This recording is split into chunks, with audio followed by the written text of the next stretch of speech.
Am I doing it right? Is this how you ring light? Can never seem to get a perfect light. Is this how you do it? I think this is right. Perfect.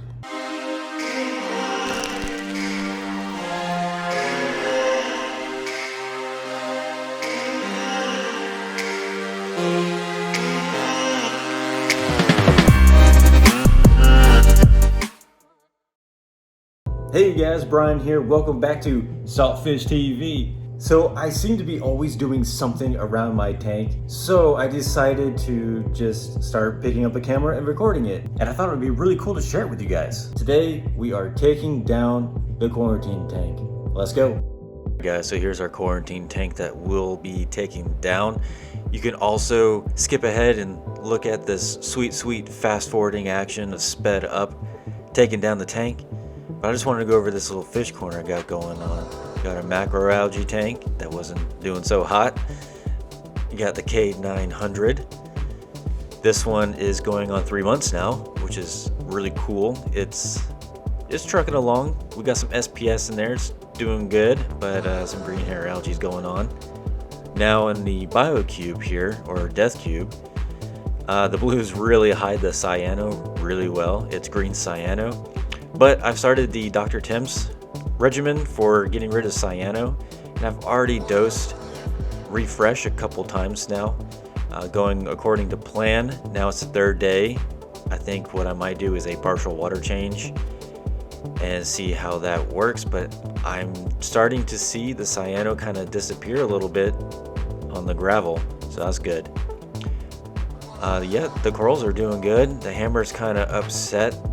Kind of been poking it around a little bit, trying to siphon out the cyano, so that's probably not helping it. That Dragon Soul torch was splitting, which is really nice. So yeah, this green hair algae was doing really bad. There was a lot of it, but I've been mixing up the sand bed a bit, disturbing the sand bed, trying to break it up because it's creating a type of mat over top. And you don't really want to do that because it'll start trap gases and everything. It won't be really good for anybody. So just been mixing it up a bit, siphon out what I can, and it's improving. I mean, it looks bad still, but it's improving. The GSP fell off of the back wall, so I put it there at the back because I heard from everybody that GSP likes to grow up, so that way the whole back can potentially be covered in GSP, and I think it'll be a pretty cool backdrop. We recently got a sand sifting starfish, and it likes to stay in one area, so that's usually the area that is clean of algae. The corals are doing pretty good.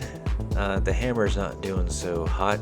So what I'm seeing a trend of when hammers are starting to split. So first it was bubbling up and it was creating more tissue to get ready for the split, but sometimes they don't split perfectly all the time. Everyone's doing okay, the parameters are good, tank's doing good, just this green hair algae, but some of the tissue is coming off of one of the heads. It looked like a 3-header, one big 3-head that was about to split into 3 heads, besides the fact that it's losing some tissue, but half of it's doing good. Also moved the trachea over because flow was too much on the other side.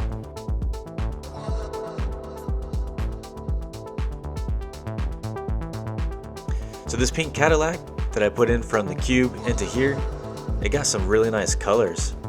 Actually got some nice yellows on it now, being underneath the hydras. So yeah, overall the cade's trucking along. We got Penelope in there. All the fish are happy and eating. Now, I recently installed this clear drop-in for roller fleece filter type deal by CoralView. It works really great. It's been working flawlessly.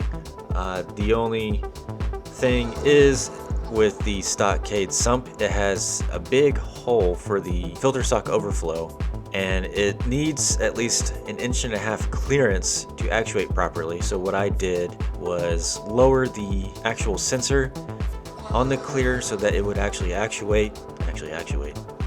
I'll show you here. So the water level it needs to go higher. As you can see, there's so much space up top where the sensor can just slide up. but I got it working for now. That way I can actually use it, but I'm going through rolls as fast as like 3 days, and that's not cool because these are supposed to last, you know, like a month or so, or even longer. But it is pulling out a lot of crap because all this organics from the green hair algae. And foreshadowing into the next video, I think we'll need to do a water change and clean out this sump. What do you guys think?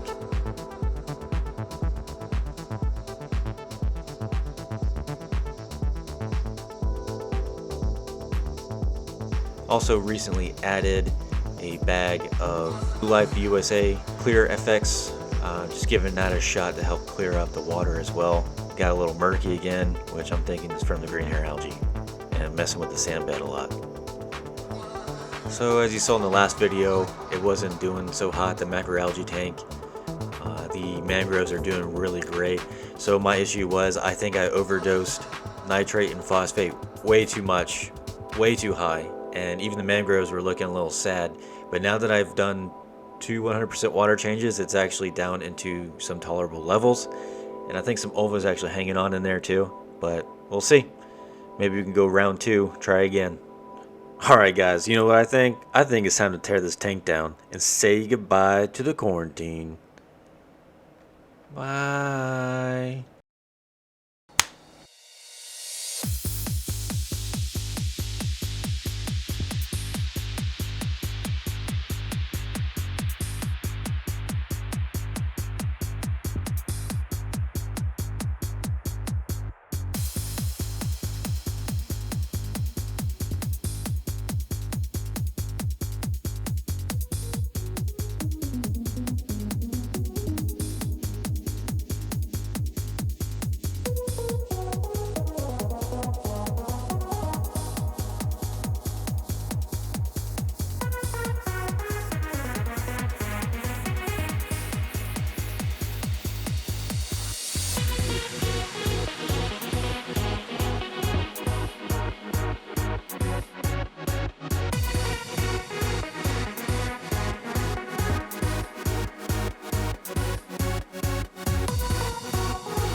Alright guys, well, I hope you enjoyed coming along the ride of showing you what's going on in my tanks, what's coming up, and the teardown of the quarantine tank. That was interesting, huh? Just like me. Alright, like I said, I'm going to be doing a few more videos type this style I quite enjoy doing it because I'm always tinkering. I'm doing something in this fish corner. Something is always going on. I'm always putting my hands in there, so why not just pick up the camera and record? And I hope you enjoy this type of stuff and maybe learn something from them. You never know. Don't forget to like and subscribe and hit that bell notification. You guys are awesome. I appreciate each and every single one of you. SaltFishTV out.